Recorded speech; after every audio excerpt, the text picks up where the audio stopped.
I don't know why I'm sharing this. Maybe it's to get it off my chest, or maybe it's a warning for someone out there. If you've ever been tempted to explore one of those so-called abandoned places, take my advice. Don't. It all started with my friends, Tom, Jenna, and Mike. We were thrill seekers, always looking for the next adrenaline rush. That's how we ended up at Ravenwood Asylum.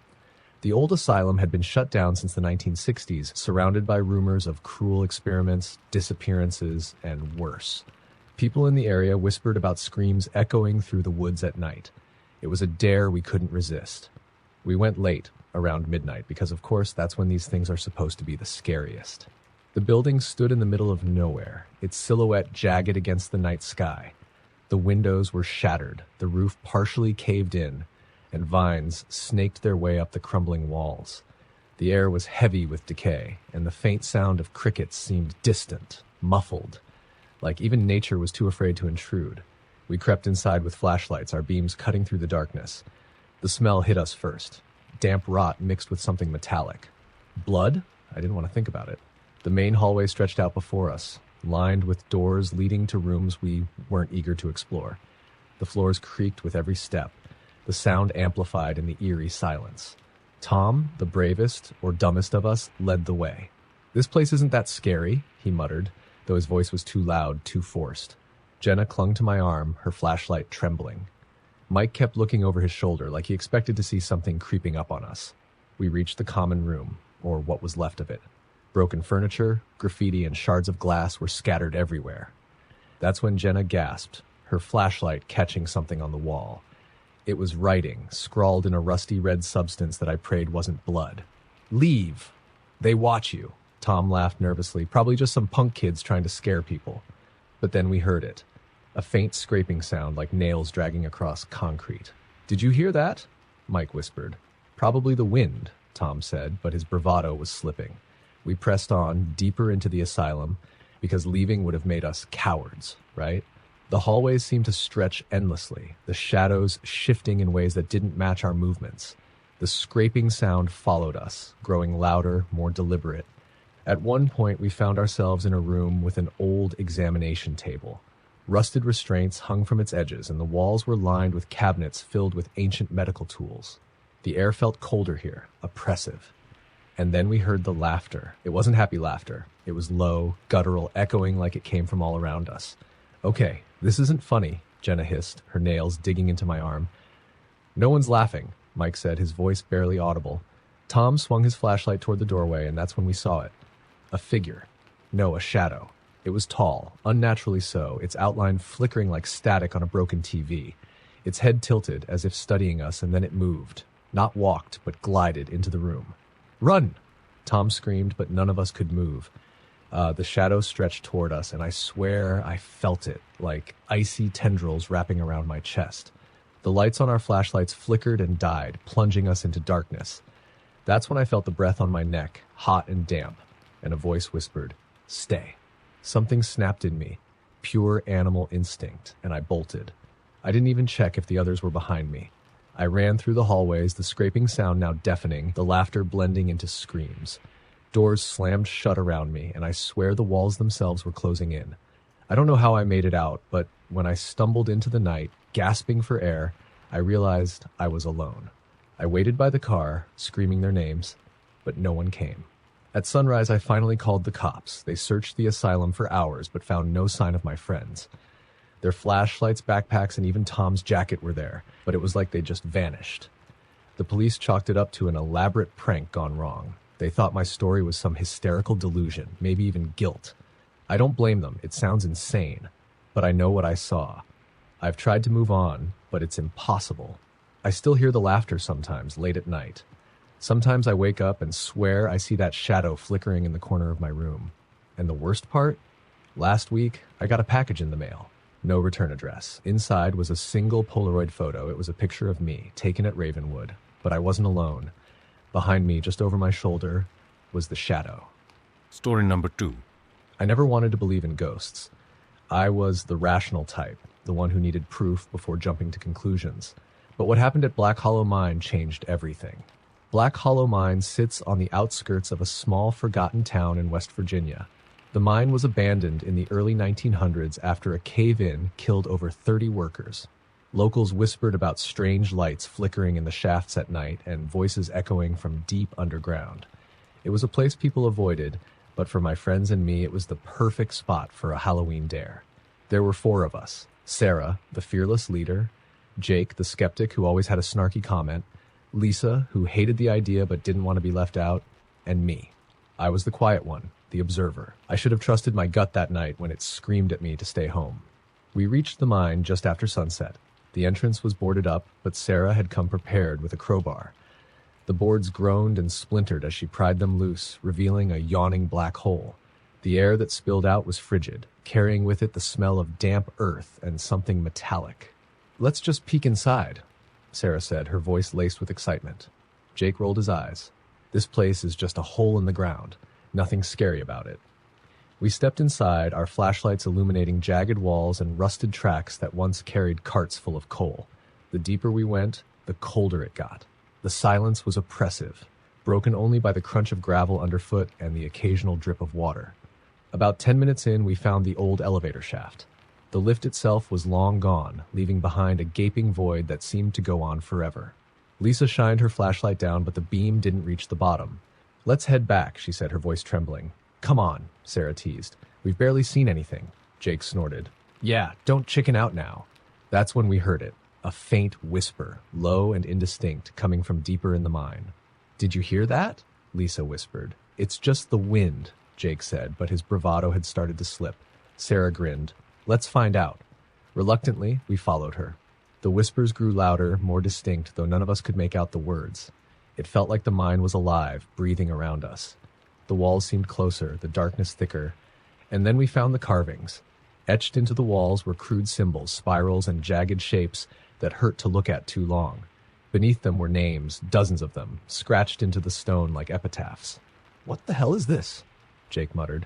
"It's a memorial or something," Sarah said, but she didn't sound so sure. Lisa pointed to one of the names. "These aren't the names of the miners. Look, this one says 1982, and this one, 1997. "That's impossible," Jake said. "This place has been abandoned for over a century." The air grew heavier, thick with an unexplainable pressure. The whispers turned into moans, rising and falling like a chilling chorus. "We need to leave," I said, my voice shaking. Sarah hesitated, but then the ground beneath us shuddered. Dust rained from the ceiling, and the moans turned into guttural screams. Without another word, we ran. We sprinted through the tunnels, the walls seeming to twist and stretch around us. My flashlight flickered, and for a heart-stopping moment, I was plunged into darkness. When it came back on, I froze. Standing in the tunnel ahead of us was a figure. It was tall and emaciated, its skin gray and stretched tight over its bones. Its eyes were hollow pits, and its mouth hung open in a soundless scream. It didn't move, just stood there, blocking our way. Lisa screamed, and the figure's head snapped toward us.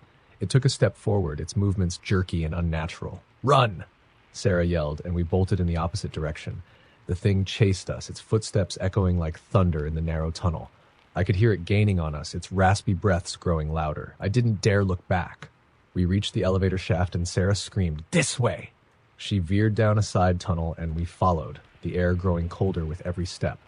The screams of the creature were joined by others now, a cacophony of voices wailing in pain and rage. We burst into a larger cavern, and that's when we saw them. Dozens of figures, just like the one that had chased us, standing in a loose circle. They turned their eyeless faces toward us, their mouths opening and closing in unison. Lisa dropped her flashlight, her sobs echoing in the cavern. Jake grabbed her arm, trying to pull her back, but the figures started to move, closing in on us. "This way," I shouted, spotting a narrow passage to our left. We ran, the sound of their footsteps deafening. The tunnel twisted and turned, and for a horrifying moment, I thought we were lost. But then I saw it, the faint glow of moonlight. We burst out of the mine, collapsing onto the cold, damp ground. The night was silent again, the mine looming behind us like a yawning mouth. We didn't speak as we stumbled back to the car. No one dared to look back. When we finally got home, I thought it was over, but that night I woke up to the sound of whispering. It was coming from inside my room. When I turned on the light, there was nothing there, but etched into the wall right above my bed was a single name: Mind. Story number 3. They say some places are cursed, but I never believed in that kind of thing. That was before I went to the Belmont house. Belmont sits at the end of a dirt road just outside of Salem, Massachusetts. Built in the late 1700s, it had been the home of Elizabeth Belmont, a widow accused of witchcraft. The townspeople didn't bother with a trial. They set her house on fire with her still inside. It's said her screams echoed through the woods for days after her death. The house has been abandoned ever since, though no one can explain how it still stands, untouched by time or decay. My friends and I decided to check it out on a dare. You know how it goes. Everyone wants to act brave until things get real. There were 5 of us, me, Danny, Sophie, Rachel, and Max. We were supposed to just take some pictures, maybe explore a little, and then leave. Nothing too crazy. We arrived just after dusk, the house looming against the fiery sky like a shadowy sentinel. The windows were intact, but dark, as though the house itself were watching us. The front door creaked open without us even touching it, as if inviting us inside. The air changed the moment we stepped through the threshold. It was colder, and the faint smell of smoke lingered, like a fire had burned there not long ago. The floorboards groaned beneath our feet, but the house was eerily silent otherwise. Creepy, but cool, Danny said, snapping pictures with his phone. Rachel shivered. Let's make this quick, okay? Sophie wandered into the parlor, her flashlight catching glimpses of old furniture covered in a thick layer of dust. There was a grand piano in the corner, its keys yellowed with age. She pressed one, and the discordant note rang out, loud and jarring. Don't do that, Max snapped. Let's not piss anything off. Piss off what? Sophie teased, but her smile didn't reach her eyes. We moved deeper into the house, finding room after room frozen in time. There were faded portraits on the walls, their eyes following us as we walked. A dining room table was still set for a meal, though the plates and silverware were tarnished and covered in cobwebs. Then we found the staircase. It spiraled upward into darkness, the wood warped and splintered. Something about it felt wrong, like it didn't belong. I'm not going up there, Rachel said firmly. Danny smirked. What's the matter, afraid of ghosts? She glared at him but didn't move. Max stayed with her while the rest of us climbed. The air grew colder with each step and the smell of smoke grew stronger. My flashlight flickered, and for a brief second I thought I saw a figure standing at the top of the stairs. But when I blinked, it was gone. Do you feel that? Sophie whispered. Feel what? Danny asked. Like we're being watched. We reached the second floor and found a long hallway lined with doors. Most of them were shut, but one was slightly ajar. A faint light spilled out, flickering like candlelight. Do you see that? Sophie's voice trembled. Danny nodded. Let's check it out. Every instinct screamed at me to turn around, but I followed them. The door creaked open as we approached, revealing a bedroom bathed in an eerie orange glow. A single candle burned on the nightstand, its flame steady despite the absence of any wind. The room looked lived in. The bed was made, and there were fresh flowers in a vase on the dresser. But the air was heavy, suffocating, as though the walls themselves were closing in. Danny reached for the candle. Don't touch it, Sophie hissed, but it was too late. The moment his fingers grazed the wax, the flame went out. The door slammed shut behind us, and the temperature dropped so fast I could see my breath. Shadows began to writhe along the walls, twisting and stretching like living things. We need to get out of here, Sophie said, her voice barely above a whisper. Danny tried the door, but it wouldn't budge. It's stuck. Then the whispering began. It was faint at first, like the rustle of leaves, but it grew louder. The words unintelligible but angry. The shadows coalesced into a figure, a woman in a charred black dress, her face obscured by a veil of smoke. Who dares? Her voice was a rasp, each word cutting through the air like a blade. We're sorry, Sophie cried. We didn't mean to disturb you. The woman raised a hand and the walls began to shake. The floorboards buckled and the ceiling cracked, raining dust and debris. Leave, she bellowed, her voice booming. The door flew open and we didn't need to be told twice. We sprinted down the hallway, nearly tripping over each other in our panic. When we reached the staircase, it was gone. In its place was a yawning pit, blacker than anything I've ever seen. The whispering returned, rising into a deafening roar, and the walls seemed to close in. Jump, Danny yelled. Are you insane? Sophie shouted back. But there was no other way. I jumped first, landing hard on the rotting floor below. The others followed, one by one, until we were all back on the first floor. Rachel and Max were waiting near the front door, their faces pale. What happened? Max demanded. Run, I shouted, grabbing his arm. We bolted out of the house, the door slamming shut behind us. The moment we crossed the threshold, the whispers stopped, and the oppressive weight lifted. We didn't speak as we piled into the car and sped away, the house shrinking in the rearview mirror. That night, I couldn't sleep. Every time I closed my eyes, I saw her, the woman in the charred dress, her smoky form looming over me. The next day, I checked my phone, desperate to delete the photos Danny had taken, but there were no photos. Every single one was corrupted, replaced with static, except one. It was a picture of the bedroom taken from outside the house. In the window, you could see her staring out at us, her veil of smoke parting just enough to reveal a burned and twisted smile. Story number 4. When I first heard about the Devil's Ravine, I thought it was just another overblown urban legend. It's a stretch of forest in Pennsylvania that people say is cursed. The stories go that anyone who spends the night there doesn't come back, or, if they do, they're never the same. My friends and I, being the idiots we were, thought it would be fun to camp there. There were 4 of us, me, Kyle, Becca, and Jared. We were all about proving how tough we were, so when Jared suggested we spend a night in the ravine, none of us said no. Looking back, I wish I'd had the guts to back out. We drove out on a cool October evening, the kind where the wind cuts through your clothes no matter how many layers you wear. The trees lining the road were tall and gnarled, their bare branches clawing at the gray sky.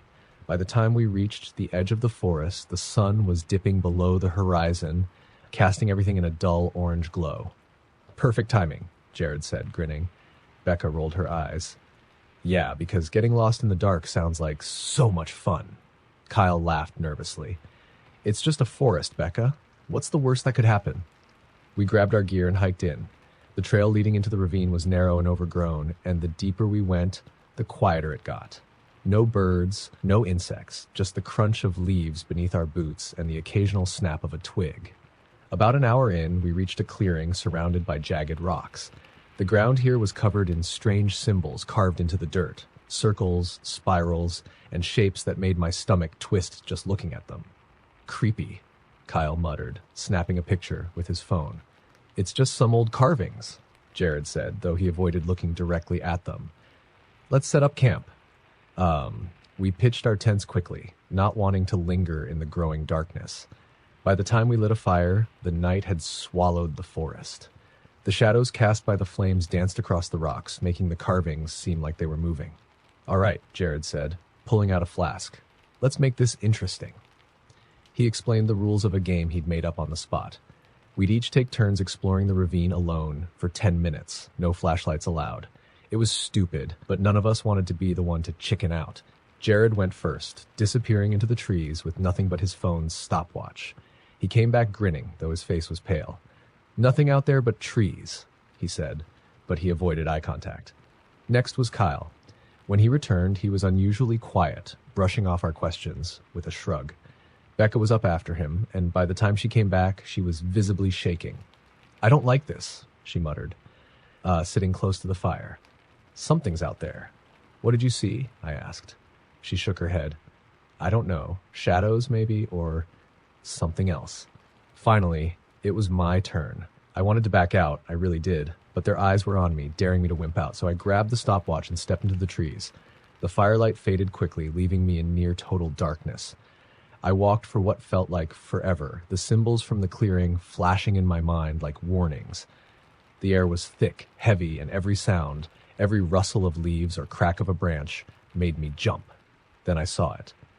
At first, it looked like a person standing in the distance, their silhouette barely visible against the trees. But as I got closer, I realized it wasn't a person at all. It was tall, too tall, with limbs that seemed too long for its body. Its head tilted unnaturally, as if it were studying me. And then it moved. Not walked, but slid, like it was gliding over the ground. I froze, my heart pounding in my chest. It stopped a few feet away, and for a moment, everything was silent. Then it spoke. Its voice was like a chorus, layered and distorted, and it said my name. I don't remember running back to camp, but when I burst into the clearing, my friends were already packing up. We're leaving, Jared said, his voice tight. What happened? I asked, still gasping for breath. We heard something, Becca said, her eyes wide with fear. Voices. They were calling for us. We didn't bother arguing. We grabbed what we could and bolted, leaving the tents and supplies behind. The forest seemed alive now, the trees twisting and shifting as if trying to trap us. When we finally reached the car, we didn't look back. Jared floored it, and we drove in silence, the weight of what we'd experienced hanging over us like a storm cloud. We agreed not to talk about it, not to tell anyone what happened. But it didn't end there. A week later, Kyle stopped answering his phone. When we went to his apartment, it was empty. His stuff still there like he just stepped out. The police said he probably left on his own, but I know better. Then Becca disappeared. Her parents said she'd gone out for a walk and never came back. Jared and I tried to stick together after that, but he started acting strange. Hearing things, seeing things that weren't there. One night, he called me, his voice frantic. "They're here," he whispered. "They followed us." The line went dead, and when I got to his house, he was gone. Now it's just me. I hear them at night, the voices calling my name, drawing closer. I see shadows moving in the corners of my room, too tall to be human. I don't know how much longer I can hold on. If you're reading this, take my advice. Stay away from Devil's Ravine. Some places aren't meant to be disturbed. Story number 5. Growing up in a small, sleepy town in Louisiana, I had always heard stories about the silent fields. They were a stretch of marshland just outside of town, blanketed by a perpetual mist. People said the fog never lifted, no matter the time of day. The land was supposedly cursed, but every town has its legends, and I didn't believe a word of it. That changed the night my brother Ethan disappeared. Ethan had always been the adventurous one. At 16, he was already the type to chase anything that scared him. So, when his friends dared him to spend the night in the silent fields, he didn't even hesitate. I begged him not to go, but he just ruffled my hair and told me I worried too much. He never came back. The police searched for weeks, but they found nothing. No footprints, no belongings, no sign of him at all. It was like he had vanished into thin air. My parents were devastated, but I couldn't let it go. I couldn't stop wondering what happened to him. 2 years later, on the anniversary of his disappearance, I made a decision that would change my life forever. I was going to the silent fields. The air was heavy with humidity as I walked down the dirt road leading to the marsh. The mist rose like a wall in the distance, thick and impenetrable. I carried a flashlight and a backpack filled with supplies, though I wasn't sure what good they would do me. As I stepped into the fog, the world seemed to shift. The sounds of the crickets and distant frogs faded away, replaced by an eerie silence that pressed against my ears. Even my footsteps seemed muffled, as if the land were swallowing the sound. The ground beneath me was soft and wet, the kind of mud that pulls at your boots with every step. The air smelled of rot and stagnant water, and the mist clung to my skin like a second layer. I walked for what felt like hours, though my watch said it had only been 20 minutes. The deeper I went, the more distorted the landscape became. Trees stretched unnaturally tall, their gnarled branches twisting into shapes that looked like faces. Shadows darted just out of sight, too fast and fleeting to be real. Then I heard it. A voice, faint and distant, calling my name. "Emma." It was Ethan's voice. I froze, my heart hammering in my chest. It couldn't be him. He was gone. Everyone said so. But the voice called again, closer this time. "Emma, help me." Against every instinct screaming at me to turn back, I followed the sound. The mist seemed to thicken as I moved deeper into the marsh, my flashlight barely cutting through the gray. The voice led me to a small clearing where the mist swirled like it was alive. And that's when I saw him. Ethan stood at the edge of the clearing, like his back to me. He was wearing the same jacket he had on the night he disappeared, though it looked damp and tattered. His hair was matted and his skin was pale, almost translucent. "Ethan?" I whispered, my voice trembling. He turned slowly, and my blood ran cold. His eyes were empty sockets, black as the void. His mouth twisted into a smile that stretched too far, revealing jagged, yellowed teeth. "You came," he rasped, his voice layered with something inhuman. I stumbled backwards, tripping over a root and falling to the ground. He didn't move, but I felt the weight of his gaze like it was pinning me in place. "Stay with me," he said, his voice echoing unnaturally. "I'm so lonely here." The mist around him began to writhe, taking on shapes that looked like hands reaching for me. Panic surged through me, and I scrambled to my feet, turning to run. The fog closed in, disorienting me. I couldn't tell which way I had come or where I was going. Ethan's voice followed me, growing louder, more distorted. "Don't leave me, Emma." I ran until my legs burned, my breath coming in ragged gasps. The ground seemed to shift beneath me, and I fell again, landing hard on something cold and metallic. It was a rusted lantern, half buried in the mud. As I picked it up, I noticed carvings on the ground around it, symbols I didn't recognize, but they filled me with a deep, primal dread. A chill ran down my spine as the air around me grew colder. I looked up and saw them. Figures emerged from the mist, dozens of them, their forms barely distinguishable from the fog. They had no faces, just smooth, featureless surfaces where eyes and mouths should be. Their movements were slow, deliberate, as they surrounded me. Emma. Ethan's voice came again, but now it was one of many. The figures began to chant my name, their voices blending into a haunting melody that made my head throb. I screamed, clutching the lantern like a lifeline. The symbols around me seemed to glow faintly, and the figures hesitated. Taking my chance, I ran again, the lantern swinging in my hand. I didn't know where I was going. I just knew I had to get out. The mist began to thin, and I could see the faint outline of trees ahead. But then I felt it, a hand grabbing my ankle, icy and impossibly strong. I fell hard, the lantern rolling out of my grasp. Turning, I saw one of the figures holding me, its grip tightening. Its faceless head tilted as if studying me, and I felt a coldness seep into my skin. Desperate, I reached for the lantern and swung it at the figure. The moment the metal touched it, the figure let out a shriek that pierced the air, dissolving into mist. I didn't stop running until I burst out of the marsh and into the clear night air. The sounds of the crickets and frogs returned, grounding me in reality. I never told anyone what happened that night. The silent fields still stand, untouched, and I'll never go back. But sometimes, in the dead of night, I hear Ethan's voice calling my name, and I know he's still out there, waiting for me to return. Story number 6. I've always been a skeptic. Ghosts, demons, curses, none of it ever seemed real to me. But one night, I found myself questioning everything I believed. That night was when I learned the truth about the Black Hollow Asylum. Black Hollow Asylum had been abandoned for decades, left to rot on the edge of our small New England town. It was infamous for its history. Built in the 1920s, it housed the criminally insane. Patients were rumored to be subjected to horrific experiments under the guise of therapy. The most notorious patient was Edgar Lyle, a serial killer who claimed he was possessed. He died during a failed lobotomy, and the asylum shut down not long after, plagued by lawsuits and whispers of something darker. I never thought much about it until my friend Mia dared me and 2 others, Eric and Sam, to explore the asylum with her. We'd been drinking, and in the haze of cheap beer and bravado, it sounded like a great idea. We arrived at the asylum just past midnight. The building loomed like a blackened skeleton against the moonlit sky, its shattered windows and crumbling walls giving it an air of menace. The iron gate creaked as we pushed it open, and the overgrown path crunched underfoot as we approached the entrance. "This place is a dump," Eric said, his flashlight slicing through the darkness.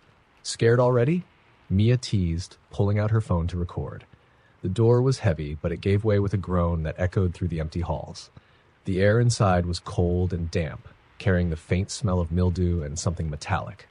We started in the main lobby, where broken furniture and papers littered the floor.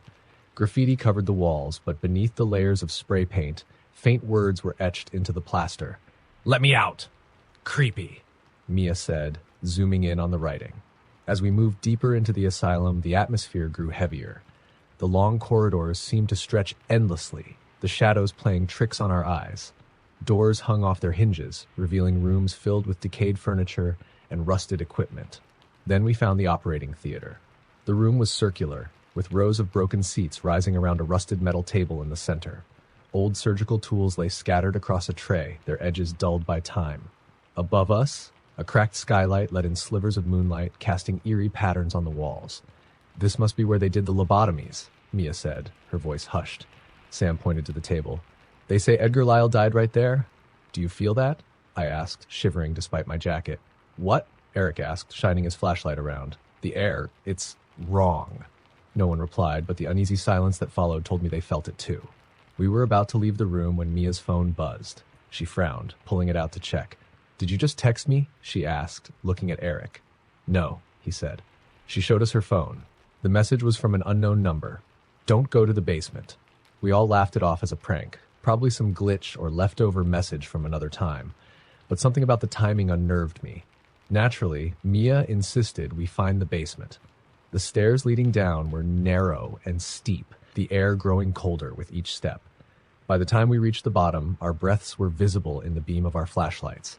The basement was a maze of narrow hallways lined with heavy, rusted doors.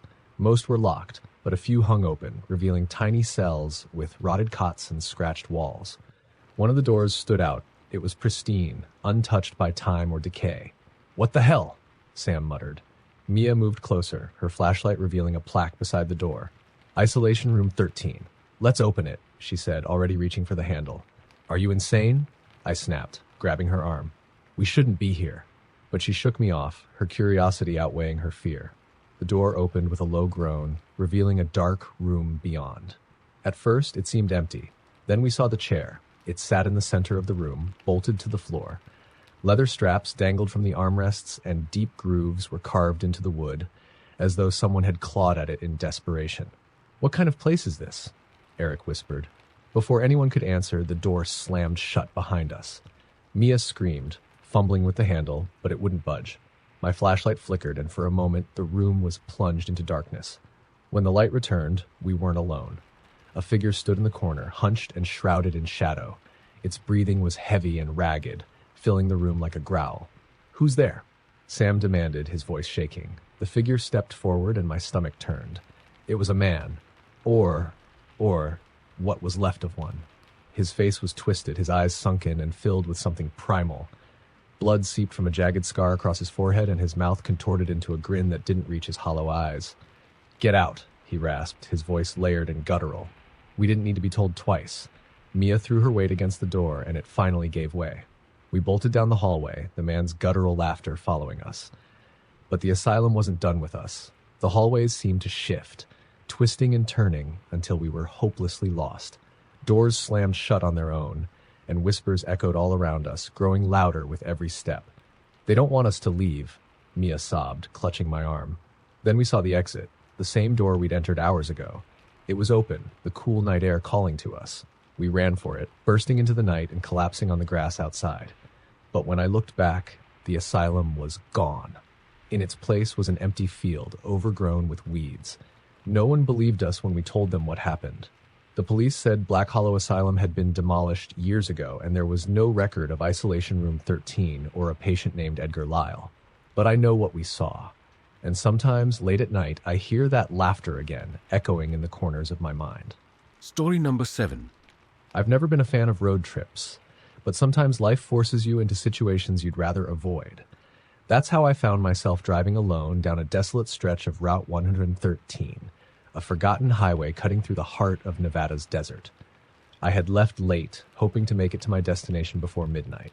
The road was empty. The only company I had was the hum of my engine and the occasional flicker of static from the radio. It was one of those nights where the darkness felt heavier than usual, pressing against the windows like a living thing.